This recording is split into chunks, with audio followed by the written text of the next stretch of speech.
Courtroom 7B was silent. The judge was watching. The gallery was watching. The cameras were watching.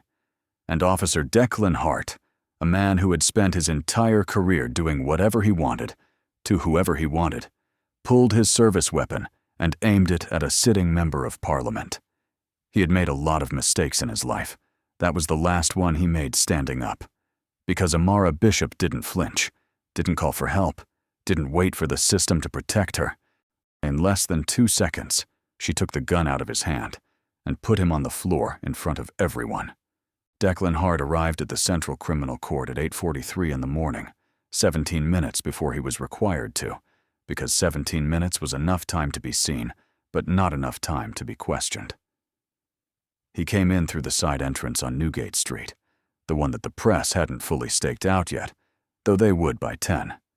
His union representative, a compact and perpetually anxious man named Clifford Meade, met him at the security desk and fell into step beside him with the practiced efficiency of a man whose entire professional value resided in his proximity to the problem.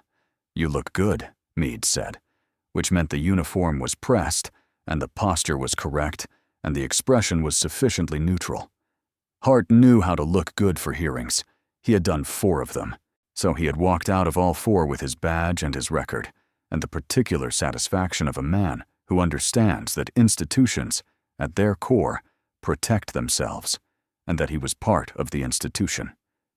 He walked the corridor outside Courtroom 7B, with his hands loose at his sides, and the junior officers standing near the entrance did what junior officers always did in Hart's presence.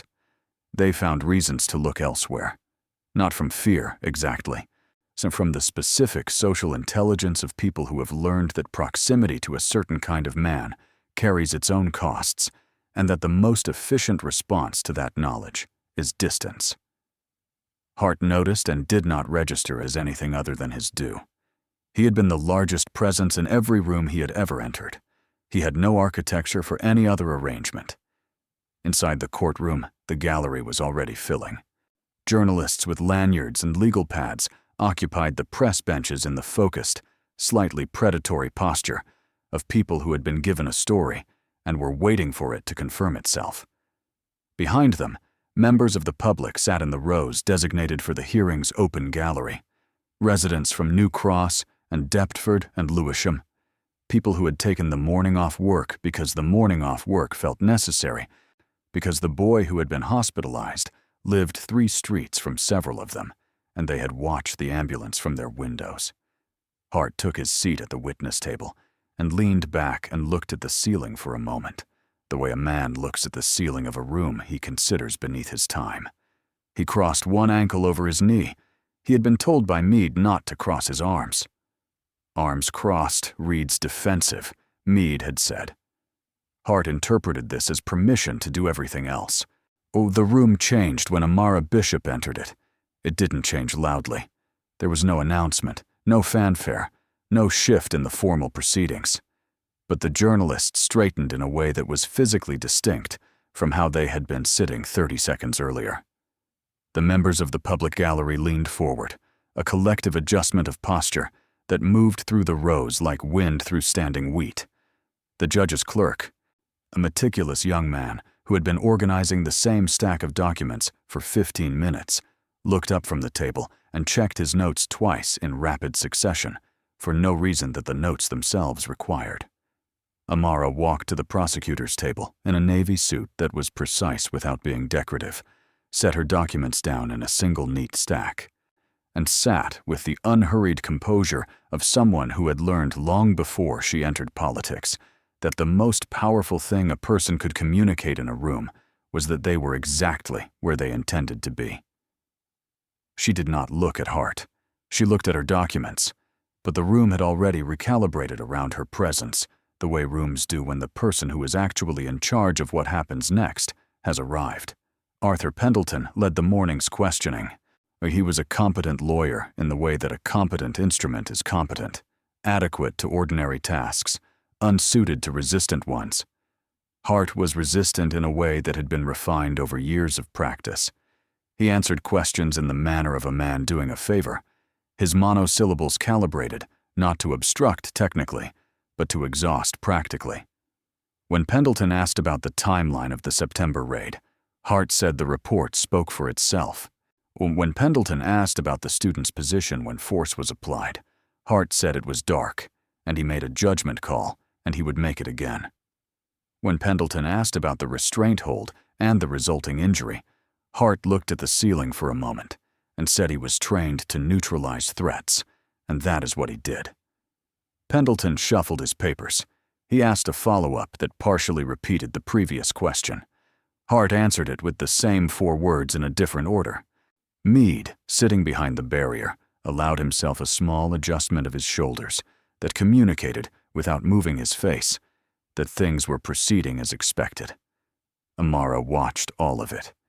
She watched Pendleton's notes, and she watched the judge's expression, and she watched Hart's hands on the railing of the witness box, relaxed and proprietary. The hands of a man who had never once been made to answer for the things those hands had done. She watched for 40 minutes. Then she stood up. The judge granted her the floor with a small nod, and the courtroom settled into the particular quality of silence that precedes something that cannot be taken back. Amara did not approach the witness box immediately. She stood at the prosecutor's table for a moment, her hand resting on the top document in her stack, and she looked at Hart with an expression that was entirely without performance. No outrage, no visible appetite for what was coming.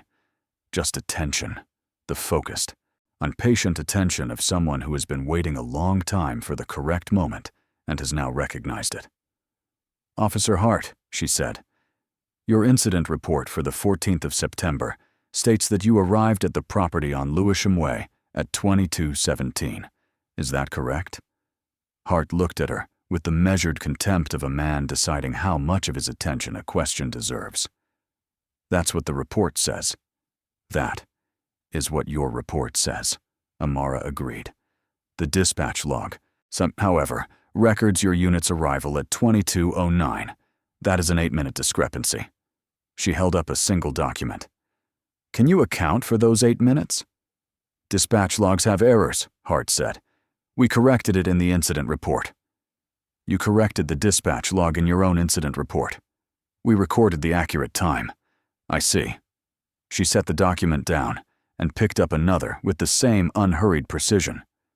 "The custody record for the student, Kofi Mensah, states that he was processed at 22:51. Medical records from Lewisham Hospital show he arrived by ambulance at 22:44. She looked up. "He was processed 7 minutes after he arrived at the hospital, Officer Hart. Can you help the court understand how that is possible?" A murmur moved through the gallery. Hart's jaw shifted slightly. "Clerical error. The custody sergeant will confirm." "The custody sergeant has confirmed," Amara said, "that he did not process Mr. Mensah, that the processing entry was made by a different officer whose shift had ended 40 minutes earlier and who was not present at the station." She placed the custody record on the table without emphasis and moved to the second document in the sequence, with the seamless continuity of someone who had built this structure brick by brick and was now simply walking through it. "These are administrative errors that all happen to move in the same direction, Officer Hart, away from the timeline your unit established and toward a different one." Hart looked at Meade. Meade did not look back. "I'm not responsible for every clerical entry in the station," Hart said. His voice had not risen, but something in it had tightened. Amara allowed the answer to sit in the room for a moment before she moved. "Your body camera," she said. "It failed to record during the period of the incident." "Equipment malfunctions." "It does," Amara said. "Yours has malfunctioned on 4 occasions in the past 18 months, each malfunction occurring during an incident that subsequently generated a formal complaint." She did not frame this as accusation. She presented it as observation, as a weather pattern a person might note without assigning cause. "I would like to discuss the metadata from the camera's internal storage, not the footage, which, as you say, was not recorded. The metadata. The camera's operating system logs activity regardless of whether recording is active." She placed a printed technical report on the table and slid a copy toward the witness box. According to this log, your camera was manually switched to standby mode at 22:11 on the night of the 14th. Not a malfunction. A manual input. The tightening in Hart's voice became something different now. It became careful. I don't recall doing that. The log records a manual input, Amara said simply, at 22:11, 3 minutes before the amended arrival time in your report, 2 minutes after the actual arrival time in the dispatch record. She paused for precisely 1 beat. That is a narrow window, Officer Hart. A very specific 3 minutes during which the camera was silenced, the timeline was adjusted, and a 17-year-old boy sustained injuries consistent with blunt force trauma to the skull. The courtroom was very still. Even the journalists had stopped writing. Hart gripped the railing. His knuckles had not gone white yet, but they were moving in that direction. I want to be clear, he said, that I followed procedure. Whatever the metadata shows, I followed procedure. Of course, Amara said.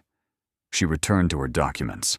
She moved through them with the same methodical precision, without any change in pace or register, the way water moves through rock, not by force, but by persistence. Then she stopped at a page near the bottom of the stack. She looked at it for a moment. When she looked up, something had shifted in her eyes. Not dramatically, not theatrically, but in the way a room shifts when a window opens and the air changes.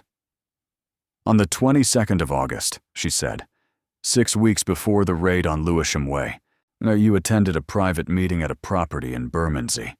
The attendees included 3 officers from your unit, 2 from Southwark, and a man named Callum Price. She looked at Hart steadily. In what capacity do you know Callum Price? The railing was white now under Hart's hands. I don't know that name, he said. Amara looked at him for a long moment. She did not press. She did not repeat the question. She simply held the silence that followed his answer and let the courtroom hold it with her. Let it expand into every corner of the room until it had filled everything, and there was nothing left in courtroom 7B except the sound of what Declan Hart had just said and the very particular quality of air that gathers around a lie at the moment it becomes undeniable. She wrote something on her notepad. She did not look up again. The judge asked Hart if he wished to take a 5-minute recess. Hart said no. The word came out wrong. Too fast, too flat, stripped of the careful calibration he had maintained for 2 hours. Meade heard it and shifted in his seat. Amara heard it and wrote nothing on her notepad, but her pen stopped moving. Hart's hands came off the railing. He pressed them flat against his thighs instead, a conscious reset, and looked at the middle distance above Amara's head with the fixed, or pressurized expression of a man applying force to something internal that is pushing back. The courtroom had the specific silence of a room in which everyone present has made the same calculation and arrived at the same answer and is waiting to be proven right or wrong. Amara picked up her pen again. I have one further area of questioning, she said, and her voice was the same as it had been at the start of the hour. Level, unhurried, carrying no weight beyond the words themselves. Joe Callum Price, she said, is the founding director of a fraternal organization registered in 2019 under the name the Meridian Society. Its membership, according to documents filed with Companies House and cross-referenced with duty rosters from 4 South London boroughs, includes 31 serving Metropolitan Police officers. She looked at Hart. You attended a meeting of that organization 6 weeks before the raid on Lewisham Way. The meeting's agenda, I recovered from an encrypted server by digital forensics, included a discussion of... Hart stood up. It was not the controlled power move of a man who had stood slowly to intimidate Pendleton. It was something prior to decision, the body moving before the mind had finished its sentence. The chair scraped back hard against the wooden floor of the witness box, and Meade said Hart's name in a low, urgent voice, and the bailiff on the left side of the room took a half-step forward, and the judge raised his gavel without bringing it down yet, waiting to see what shape this was going to take. Hart's hand went to his hip. Amara saw it before it happened. This was not metaphor. It was neurology, the product of 8 years in the Army Combat Instructor Program and 4,000 hours of scenario training, and the specific perceptual rewiring that happens to a person who has spent enough time in rooms where violence can arrive without announcement. She did not see his hand move to his hip. She saw the intention in his shoulder, the anterior deltoid loading a fraction of a second before the arm moved, the micro-rotation of the torso that precedes a cross-draw, and her body was already calculating before her conscious mind had assembled the complete picture. The Glock 17 cleared the holster. Time did not slow down. That is not what training does. Training does something more precise and more useful. It compresses the processing so that what takes an untrained person 2 full seconds of paralysis takes Amara Bishop 0.4 seconds of organized response. She was already moving when the barrel came level, already around the left side of the witness box, already inside his reach. She did not go for the weapon first. She went for the mandibular angle, the specific point on the posterior jawline where the facial nerve cluster meets the carotid sinus, a target that the British Army Close Combat Doctrine identifies as a primary incapacitation point for exactly the reason she needed right now: not to injure, not to restrain, to interrupt. The body receives a correctly placed strike to the mandibular angle the way a circuit receives a surge. The system does not fail gradually. It stops. The muscles responsible for consciousness receive no signal. They cease. She drove her right elbow in a tight horizontal arc, rotating from the hip, generating force not from the arm, but from the full kinetic chain of the turn. Glutes, core, shoulder, the elbow, and the point of her elbow connected with the mandibular angle of Declan Hart's jaw at a velocity that the room registered as a single percussive sound, dense and final, entirely unlike the sounds courtrooms make. The gun left his hand before he understood he had lost it. Hart's legs stopped working. They did not buckle. They did not give way gradually. They ceased to function in the same instant his jaw did. Why, and 6 feet and 14 stone of Metropolitan Police Constable went straight down. No arc, no stumble, no last attempt at balance. The floor of courtroom 7B received him with a sound that moved through the wooden gallery benches and into the feet of everyone sitting in them. He lay still. His eyes were open and registered nothing. The gun was in Amara's left hand. She had caught it. She set it on the prosecutor's table with the same deliberate quiet with which she had set down every document in the preceding hour.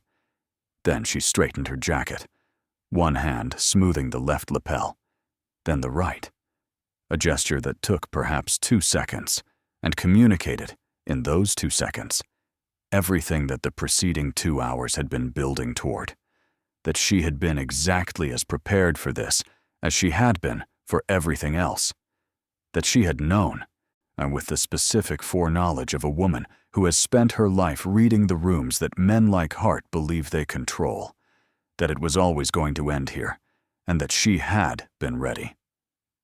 The courtroom did not move. Nobody breathed. On the prosecutor's table, a ballpoint pen that had been vibrating at the edge rolled slowly to the end and fell to the floor. The small sound it made in the silence was, for just a moment, the only sound in the room. Then someone in the gallery inhaled, and the room came apart. The union statement was released at 12:17. The incident in courtroom 7B had ended at 12:09. That was 8 minutes. 8 minutes from the moment Hart hit the floor to the moment a prepared, formatted, legally reviewed statement appeared on the Metropolitan Police Federation's official press channel, describing a decorated officer who had been the victim of an unprovoked physical assault by a member of Parliament during a judicial proceeding, on 8 minutes that told anyone paying attention everything they needed to know about how long this response had been waiting to be deployed. The edited footage appeared on a major news network's rolling ticker at 12:31. It had been sourced, the network would later claim, from a gallery member's mobile phone. It showed 11 seconds. It showed Amara's elbow connecting with Hart's jaw. It showed Hart falling. It did not show the gun. It did not show the draw. And it did not show the 8 seconds preceding the strike in which a serving police officer had aimed a loaded firearm at an elected representative of the British Parliament inside a court of law. 11 seconds, precisely chosen, told a story that bore no relationship to the one that had actually occurred, and it told that story on a loop, every 4 minutes, to an afternoon audience of several million people who had not been in courtroom 7B and had no reason yet to doubt what they were being shown. By 12:45, the hashtag was in the top 10 trending nationally. By 1 o'clock, 2 officers in uniform were walking through the main entrance of the Central Criminal Court. A journalist outside saw them arrive and understood before they had crossed the lobby. She sent a single message to her editor. They're going to arrest her, and then started filming. Inside, the court had not yet been fully cleared.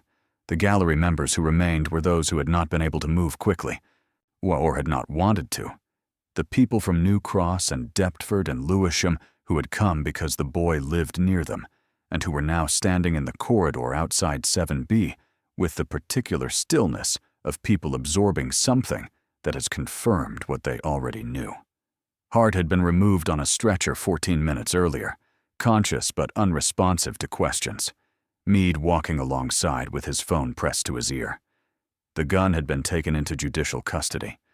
The judge had adjourned proceedings and retired to his chambers, and the bailiffs had begun the process of clearing the room with the subdued efficiency of people who understood that what had happened here was going to require a great deal of institutional management, and that their role in that management was to make the physical space orderly and say nothing to the press. Amara was in the holding room adjacent to the court when she heard the officer's footsteps in the corridor. She knew the sound. Not these specific footsteps, not these 2 men, but the sound of institutional consequence arriving at a measured, deliberate pace, the sound of a system that has decided how it is going to process an event and is now implementing that decision with the calm momentum of a machine executing a prepared sequence. She had spent 20 years in public life studying the gap between what institutions said they were and what they did when their interests required the difference. And she had known, with the specific knowledge that lives in the body rather than the mind, that this moment existed somewhere in her future, from the day she first stood up in Parliament and said Hart's name on the record. She was still in her navy suit. The left lapel had a small tear at the lining from the movement in the courtroom. She had not noticed it until now. She looked at the room for a moment. The institutional beige of the walls, the window with its frosted glass giving onto a gray London afternoon, the table with her documents still stacked on it in the precise order she had arranged them that morning, the architecture of 2 years of work that had produced 8 minutes of cross-examination and 1 8-second response to a loaded weapon, and was now about to be used as evidence of her own criminality. She looked at the documents for a long moment, but then she did something that nobody was present to observe and that she would never describe to anyone afterward. She pressed her fingertips to the top page, lightly, briefly, the way you touch something you are leaving behind and need to remember you touched. And she took one breath that was not for the cameras or the corridor or the story that was already being written about her in studios across the city. It was a breath that belonged entirely to her, due to the woman who had come from Brixton and built this case in 2 years of early mornings and had walked into this room today, knowing the full dimensions of what she was walking into, and who needed, before the door opened, one moment that the institution could not have. Then the door opened. She stood. She turned to face them with a composure that was not performed because it did not need to be. It was simply what remained when everything unnecessary had been stripped away by the preceding 4 hours. She held her wrists out before they asked. They led her through the main corridor rather than the side exit. She had expected that. She walked with her head level and her shoulders straight, and the bruise that had begun to surface on her cheekbone. Hart's railing, caught in the first movement of the strike, visible in the afternoon light that came through the courthouse windows. The journalists outside had their cameras raised before the doors opened. The footage that those cameras produced would become, within 3 hours, the counter-image to the 11-second loop.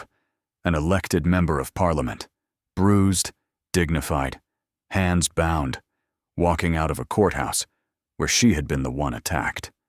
She did not look at the cameras. She looked at the street. At the ordinary South London afternoon receiving her, the buses, the people, the unremarkable continuity of a city going about its business, while inside its institutions, the familiar machinery of self-protection ground on. In his office on the 8th floor of New Scotland Yard, Commissioner Gerald Bradock watched the arrest footage on the television mounted to his wall. He watched Amara come through the doors. He watched the cameras. He watched her face, sit of the composure of it, the bruise, the particular quality of her posture that communicated, even in handcuffs, that she was not diminished. He watched for 43 seconds. Then he picked up the remote and turned off the television, with the measured satisfaction of a man who has managed difficult situations before and understands that the first 24 hours belong to whoever moves fastest, and that he had moved first, and that this was, therefore, contained. He set the remote on his desk. He opened the next file. Yousef Adeyemi had not slept in 31 hours, and the flat on Consort Road showed it in the particular way that spaces show the intensity of the person living inside them. 3 monitors ran on the desk that had been cleared of everything except the work, which meant the everything, the takeaway containers, the annotated printouts. The 3 mugs at different stages of abandonment had migrated to the floor and the windowsill and the top of the bookcase, where they sat in the patient disorder of objects that have been moved rather than dealt with. The whiteboard covered the entire wall above the desk and was filled from edge to edge in a handwriting so compressed and so precise it looked less like notes and more like code, which in certain sections it was. He had left the courthouse at 12:31. Now, after watching Amara walked out in handcuffs and documenting the footage of the arrest from 3 separate angles on 3 separate devices, and had come directly here because here was where the work was, and the work was the only useful thing he could do while the institutional machinery processed the woman who employed him, and the lawyers did what lawyers did, and the news cycle did what the news cycle always did. With a story, it had been handed pre-packaged and pre-interpreted, and he had started with what he already had, which was more than most people knew he had. 6 weeks before the hearing, a source whose name Yousef had protected for 2 years had sent him a single screenshot. It showed a fragment of a conversation on an encrypted platform, not Signal, something older and less monitored, a modified version of an application that had been popular in certain law enforcement circles before the department's digital policy had formally prohibited it. The fragment contained 4 words and a number. The words were, "Iron Road confirmed Thursday." The number was a postcode, South London. That's UT14. Yousef had sat on it because a fragment was not a story. A fragment was a thread, and pulling a thread without knowing where it was attached was how sources got burned and investigations collapsed. He had needed more thread before he pulled. The hearing had changed the calculation. He opened the encrypted partition on his secondary drive and began with the postcode. SE14 was New Cross. He cross-referenced it against the incident database he had built over 14 months from public records requests, community testimony, and 3 journalists who trusted him enough to share what they couldn't publish. In New Cross, in a Thursday in the 3rd week of the month the screenshot had been sent, there had been a Section 60 stop and search operation involving 11 officers, or 43 stops and 0 arrests. The authorizing intelligence had been logged as credible information received. No source cited, no specifics recorded. He wrote SE14 on the whiteboard and drew a line from it to the postcode. Then he went back into the encrypted fragment and looked at the metadata that the source had preserved around the screenshot. The account that had sent the Iron Road message had a registration timestamp, but he ran it against a separate database, a compiled record of account registrations from a data leak 2 years prior that had never been publicly attributed, but that Yousef had obtained through a chain of intermediaries he trusted in descending order. The registration timestamp matched a device registered to a Metropolitan Police operational account that had been officially decommissioned 18 months ago. Decommissioned did not mean destroyed. It meant removed from the visible inventory. He wrote Iron Road on the whiteboard. The next fragment came from a different source entirely, a community legal observer in Lewisham who had been documenting stop and search encounters for 3 years and who had noticed, without knowing what to do with the noticing, that the operations in her area followed a pattern that didn't align with the crime data. They clustered on specific days. They targeted specific streets. And the officers involved overlapped in a configuration that was not consistent with random deployment scheduling. She had sent Yousef her logs in a spreadsheet 6 months ago. He had thanked her and filed it, and returned to it now with the postcode and the account registration sitting beside it. And the pattern that she had noticed and not known what to do with resolved itself in the spreadsheet into something that had a shape. Thursday operations, 3rd week of the month. T rotating between 4 postcodes in South London. SE14, SE8, SE4, SE13. All of them areas of high Ghanaian and West African residential density. All of them areas where Hart had logged significant stop and search activity over the past 3 years. Yousef stood up from the desk and walked to the whiteboard and wrote the 4 postcodes in a column and drew lines between them and drew lines from each of them to Iron Road and stepped back and looked at what he had built. The raids were not responses to intelligence. They were scheduled. Someone was deciding in advance which communities would be targeted on which dates and deploying officers accordingly, and the operations were being coordinated through a channel that did not exist in any official record and was being run on hardware that had been officially removed from existence. This was not a bad officer. This was a program. He stood at the whiteboard for a long time. Outside, so a bus moved along Consort Road, its headlights crossing the ceiling of the flat in a slow sweep. And then it was dark again, and quiet, and the only sound was the cooling fan of the secondary monitor, and somewhere in the building above him, a door closing. Yousef picked up his phone. Amara had been released on bail at 6 that evening. He had the number she used when she didn't want the call logged on her parliamentary device. It rang twice. Yousef. Her voice was level, contained. The voice of a woman who had been waiting for this call without knowing she was waiting for it. "You need to see this," he said. "The morning papers arrived at 6 and were wrong in the way that prepared things are wrong. Consistently, coherently, with the internal logic of a narrative that has been constructed rather than reported. 3 front pages carried variations of the same photograph, a frame from the edited footage showing Amara's arm extended and Hart mid-fall, cropped to remove both the weapon and the context that gave the weapon meaning. The headlines used words like rampage and attack, and, in one case, of the phrase political violence, which Yousef read standing at the newsagent on Rye Lane, and then read again because he wanted to be certain he had read it correctly. He had. He bought all 3 papers and walked back to the flat and added them to the wall. By 8 in the morning, the bail condition requiring Amara to surrender her parliamentary pass had been reported as fact on 2 major broadcast outlets, which was not fact. The condition existed, but had been challenged and was under legal review.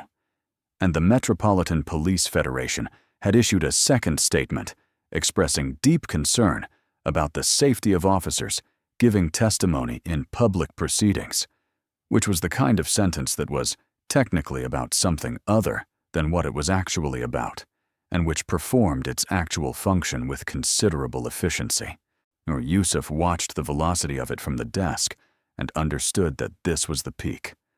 This was the moment the false version was most fully itself, most coherent, most capable of becoming permanent if it was allowed another 6 hours of uncontested circulation. The morning was the window. The morning was when the audio had to land.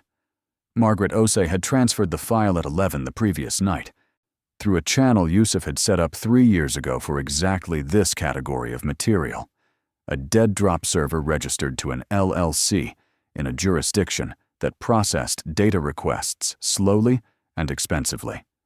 The file was 4 hours and 17 minutes of audio, high definition, the quality of someone who had positioned their device carefully and professionally, which was the quality of someone who had been doing this for 19 years and trusted her own judgment about when a record needed to exist.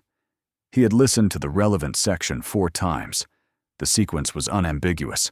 Hart's chair, Hart's footsteps, the bailiff's half-step and stop, the railing. Then Amara's voice, calm and procedural, identifying the weapon and her intent to disarm. Then the sound of the counter-strike, compressed and final. Then Hart hitting the floor. Then silence. Then, in the silence, the specific sound of a weapon being cleared, the slide drawn back, the round ejected, the magazine dropped, rendered in real time by someone who knew how to handle a firearm and was making certain the courtroom understood that it was being made safe. At 8:47, Yousef released the audio to 4 journalists simultaneously, not the largest outlets, the 4 most scrupulous ones, the ones whose correction processes were fastest and whose institutional incentive to verify before publishing was strongest. He attached a timestamp analysis, a spectrographic authentication report produced by a contact at a university audio forensics department, and a single document. Margaret Osei's signed statement confirming the recording's provenance and her willingness to testify to its authenticity in any proceeding that required her to do so. Then he closed the laptop and made coffee and waited. The first response came at 9:12. A journalist named Priya Mehta, who had covered policing for 11 years and who had run the initial false story the previous evening, with a note of uncertainty in her phrasing that her editor had removed, published a correction that was longer than the original article, and which opened with the words, "I was wrong." She embedded the audio. She included the full timeline. She named the outlet that had provided the edited footage and noted the specific frames that had been removed and what those frames contained. The correction was shared 900 times in its first 20 minutes, which was 900 times more than most corrections receive. At 9:31, a constable named David Okafor, who had been present in the public gallery during the hearing and who had filed a contemporaneous account with his own union representative the previous afternoon, gave a statement to a community news outlet in Lewisham against the explicit advice of the professional standards officer who had called him that morning. The statement was 4 paragraphs. It described what he had seen in the order he had seen it. It used the word weapon 7 times. It used the phrase "drew first" twice. It did not use the word rampage at all.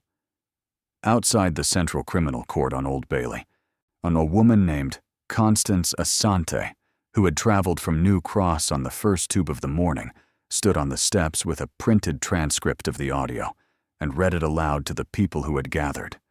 She read it the way a person reads something that deserves to be heard by everyone present, slowly and without editorial addition, letting the words do what words do when they are true and have been kept from the people they belong to. When she reached the section where the weapon was drawn, she paused and looked up at the people listening, and then looked back at the page and continued. The crowd on the steps grew throughout the morning. Inside the court building, behind the doors that were still sealed with blue and white police tape, Courtroom 7B was dark and undisturbed. The evidence markers placed the previous evening by the scene of crime, officers were still in position. Small numbered placards on the parquet floor indicating the weapon's resting point, the position of the ejected round, the location of Hart's fall. The floor itself bore it still, a long scuff in the parquet where his boots had dragged, and at the center of it, the compression mark of a large man's full weight arriving suddenly, a dark indentation in the old wood that the cleaning crew had not yet been authorized to address, and which the morning light, coming through the Victorian windows at the angle it always came at this hour, caught and held. The truth had a shape. It was pressed into the floor of a room that people were gathering outside of, and it was not going anywhere. Hart had known for 48 hours. He had known the way you know things that the rational mind resists processing, not as a conclusion arrived at through logic, but as a physical fact that the body understands before the brain will accept it. It lived in his chest as a low, continuous pressure, present when he woke and present when he moved through the safe house the Federation had arranged in Bermondsey, and present when he looked at his phone and saw that the messages in the channel had stopped, not slowed. Stopped. 31 members of Iron Road, and not one communication in 44 hours, which was not silence. It was the specific sound of people who have agreed, without meeting, on a course of action that does not require further discussion. He had been in the channel long enough to know what that sound meant. He had been present when it meant that sound for other people. He sat on the edge of the safe house bed on the second morning and looked at his hands and thought, with a clarity that was entirely new to him and that he suspected had always been available to him, and that he had spent 14 years actively avoiding, about the specific sequence of choices that had produced this particular morning. He did not think about the student. He was not there yet. But he thought about the channel and the raids and the way he had understood for years that the coordination was wrong in some fundamental way that he had translated, through the alchemy of institutional loyalty and personal convenience, into the language of necessity. What we do is necessary. The areas we work are dangerous. The people who complain about our methods are the people who have never stood where we stand. He had said all of those things. He had believed them with the comfortable certainty of a man whose beliefs had never been tested by their consequences landing on him personally. They were landing now. At 3 p.m, a man Yousef had been tracking as a peripheral node in the Iron Road network, a civilian logistics contact who managed vehicle pools for 2 borough commands, pinged a location on a burner device he had not used in 6 weeks. Yousef had the device flagged. The location was a postcode in Deptford, a strip of light industrial units on the creek side of the peninsula, where the Victorian printing works had operated until 4 years ago, and had since been cleared for a residential development that had stalled in planning and sat empty in the interim, its loading bays accessible from a service road that did not appear on the current version of the council's public map.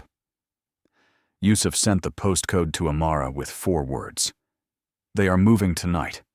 The printing works had been a significant building once. You could tell from the bones of it, the high loading bays designed for heavy paper deliveries, the reinforced concrete floors engineered for the weight of industrial presses, the deep window reveals that had admitted the particular quality of north-facing light that compositors needed. While now the windows were boarded and the loading bays were dark, and the concrete floors held nothing except water stains and the ghost outlines of machinery that had been removed and sold for parts. The sound of the creek was audible through the walls. The city was present as a distant luminescence above the roofline, but not as noise. Whoever had chosen this location had chosen it correctly. Hart was brought in a car he had not been told the destination of, by 2 men he recognized from 3 years of operational overlap, and who had spoken to him a total of 4 words during the 40-minute journey. The 4 words were, "Get out and walk."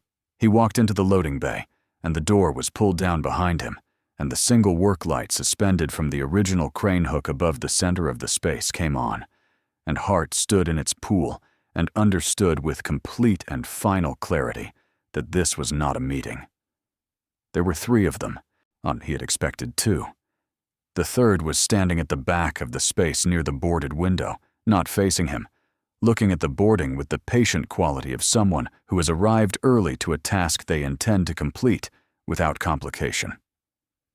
One of the men Hart recognized as Sergeant Cole, who had run the SE-8 operations for 2 years and who had been in the channel since the beginning. Cole was holding a weapon. Not his service weapon, something smaller and unregistered. The kind of equipment that did not require paperwork or create records. "You're a liability, Dec," Cole said. He said it without hostility or apology, the tone of a man communicating a structural fact rather than a personal grievance. "The audio is out. They have the logs. If they get to you before we do, the whole network goes." Hart looked at the weapon. He looked at the three men and calculated the geometry of the space and understood that there was no geometry available to him. He had made his career on the certainty that the system would hold. He had never had occasion to consider what happened to the people the system released.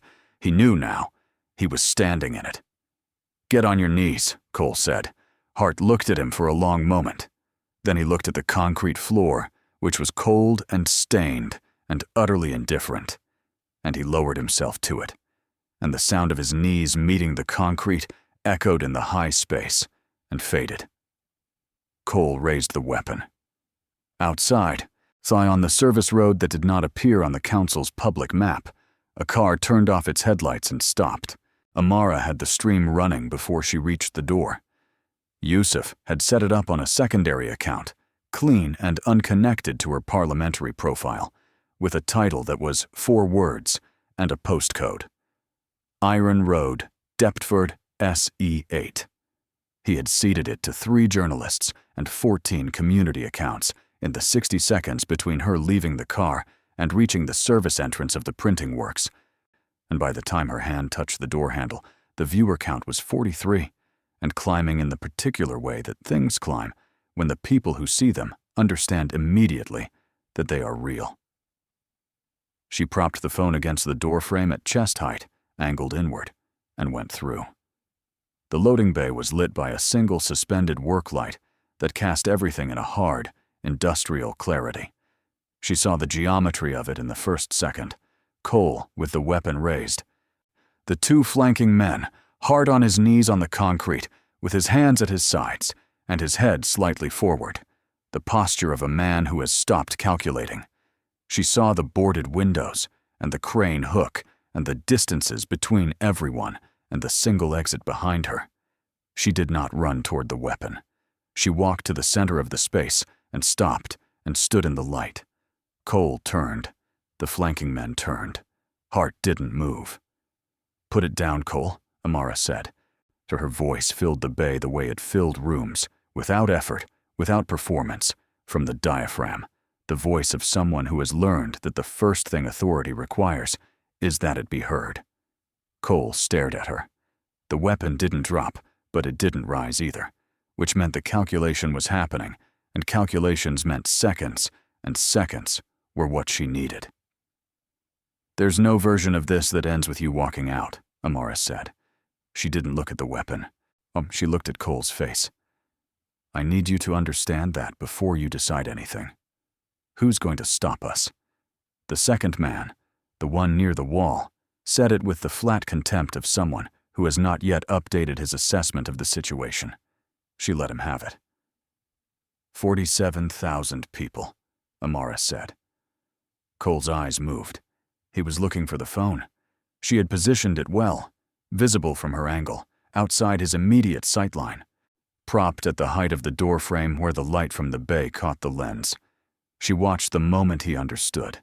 His weapon arm dropped 2 inches. Not surrender. Re-evaluation. The body processing a variable that the plan had not accounted for. On the phone, the viewer count crossed 50,000 and kept moving. Yousef was in her earpiece, 1 word every 30 seconds, the count ascending. 52. 61. The numbers were not the point. The point was what the numbers meant, which was that the space had been transformed from a place where nothing that happened would be witnessed into a place that was being witnessed by more people than had attended any of Bradock's press conferences, and by people who were, in real time, doing what people do when they watch something true unfold. Sharing it, posting the location, tagging journalists, tagging the NCA, tagging the Home Office, by creating a record so distributed and so immediate that no institutional response could outrun it. A journalist named Priya Mehta, who had been watching from the moment Yousef seeded the link, posted the postcode and the words, "Active Situation Deptford Printing Works," verify immediately to her 40,000-person following at the 2-minute mark. Her post was shared 60 times in the first 90 seconds. Hart was still on his knees. He had turned his head toward the phone, for he was looking at the screen from 12 feet away, which was far enough that the numbers were not legible, but close enough that the quality of the stream was visible. The comments moving in the side panel, the continuous scroll of text from people who were watching and responding and present in the way that only people who understand they are witnessing something irreversible are present. Amara watched Hart look at it. She watched his breathing change. Not the jagged, adrenaline-flooded breathing of a man waiting to die, but something slower and more deliberate. The breathing of a man who has just been handed an option he did not expect to be handed, and is calculating its dimensions. He understood what the phone meant. He had spent 14 years understanding how evidence worked and how witnesses worked, and what happened to actions when they were recorded, and what happened to recorded actions when they could not be suppressed. He looked at Cole. Then he looked back at the phone. Then Declan Hart, who had spent his career believing that the system would hold regardless of what he did inside it, made the first genuinely independent calculation of his professional life. He turned toward the camera.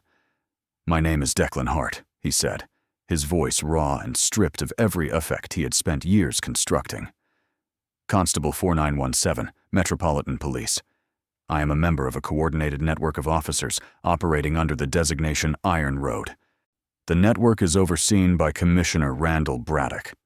I am prepared to provide full testimony regarding its operations, its membership, and its activities in South London over the past 4 years." Cole took a step forward. The third man moved. Amara moved first. She stepped between Hart and Cole in a single stride, and looked at Cole with the expression she had worn standing over Hart on the parquet floor of Courtroom 7B. Not fury, not triumph, something older and more absolute than either. 79,000 people, she said quietly, and the NCA received the location 4 minutes ago. Cole held the weapon up for 3 more seconds, then he lowered it.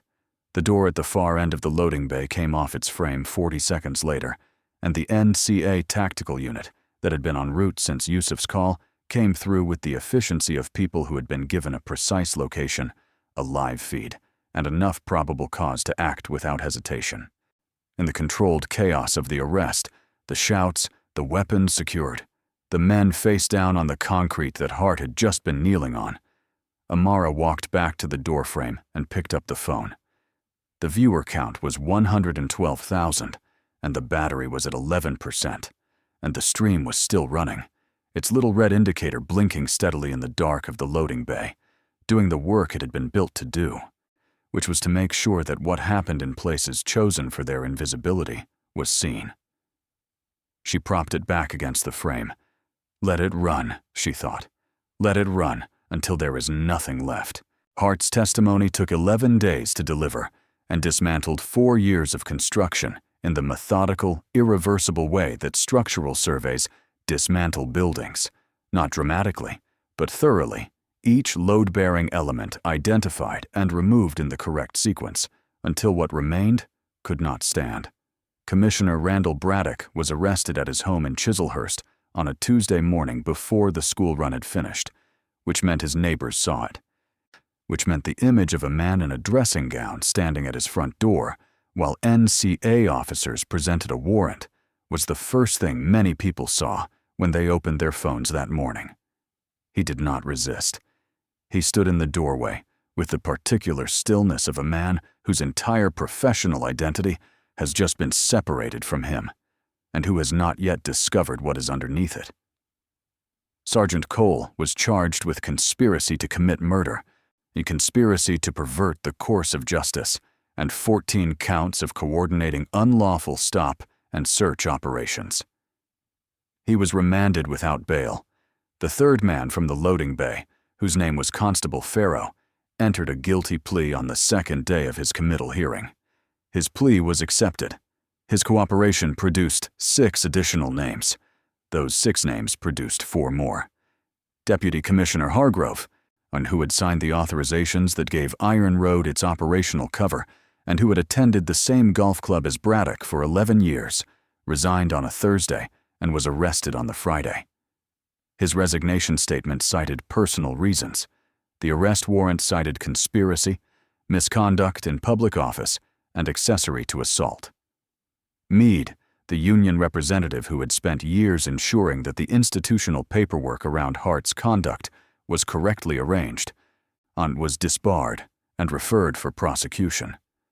The referral cited 17 documented instances of evidence management across 9 separate misconduct cases over 6 years. 31 members of Iron Road were identified. 26 were charged.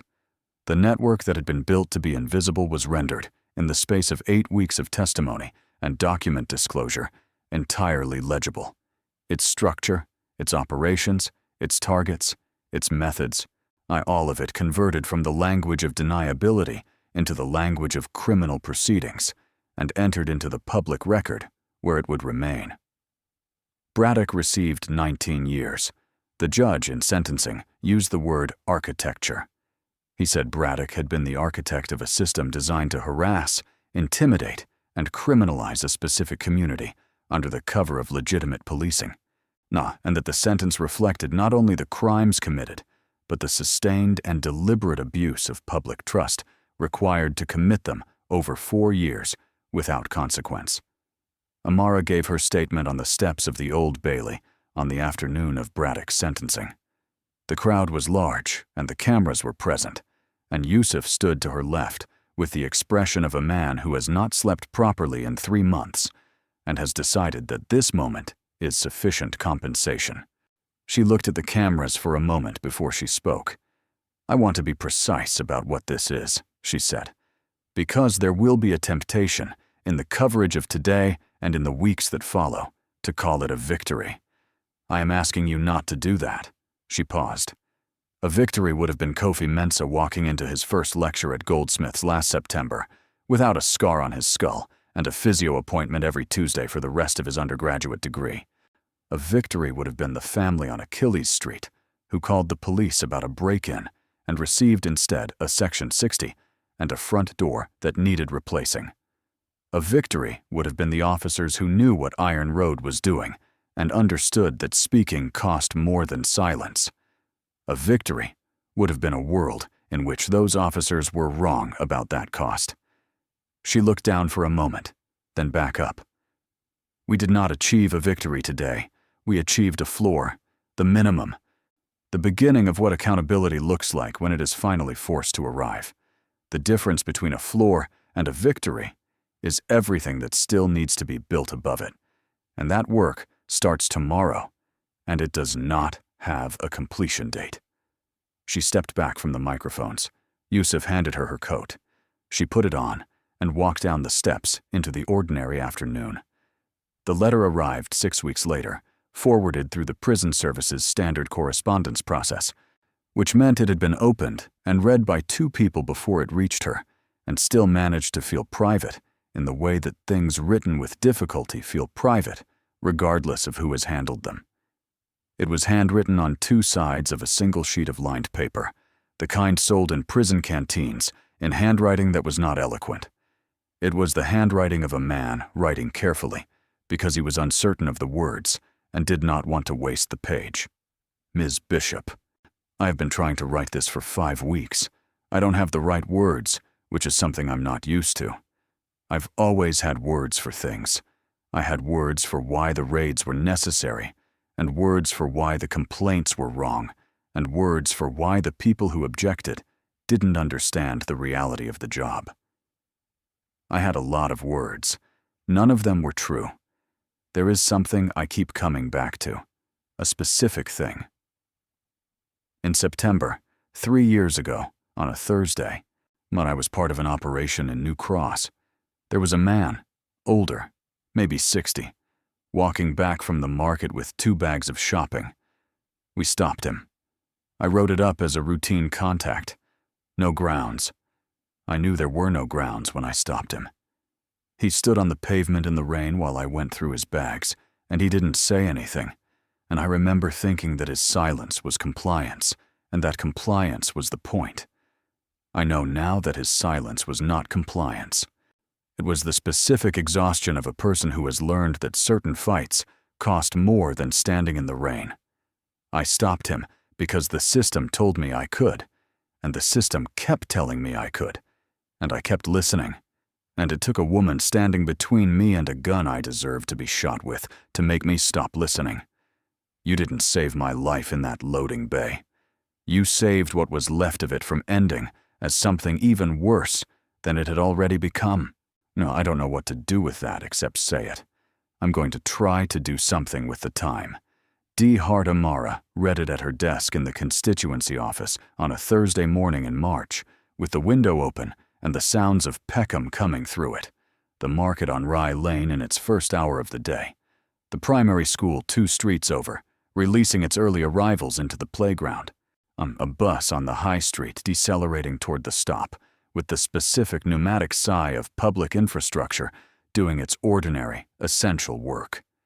She read the letter once. Then she read it again, more slowly, the way you read something that has cost the person who wrote it more than the words on the page can fully show. Then she folded it and placed it in the drawer of her desk, and stood up and put on her coat and picked up her bag and walked out of the office and down the stairs and out through the front door into the morning. The street received her the way South London streets receive the people who belong to them, without ceremony, without pause, with the continuous, indifferent, extraordinary aliveness of a place that has been here long before any of this and will be here long after, full of people going to school and to work and to the market and to appointments and carrying their lives in all directions at once, generating the next version of everything, the next generation of people who would face the next version of this same fight and who would need to know, when they reached it, that it could be faced. Amara Bishop walked into the morning and kept walking, and the city closed around her and continued. If this story moved you, make sure to hit that like button. It really helps the channel grow. Drop Amara Bishop in the comments if you think Hart and Bradock got exactly what was coming to them. And tell me, was 19 years enough for a man who built a machine designed to destroy a community, or just a number? Subscribe and ring the bell, because Amara's story is one of many, and the next one is already waiting.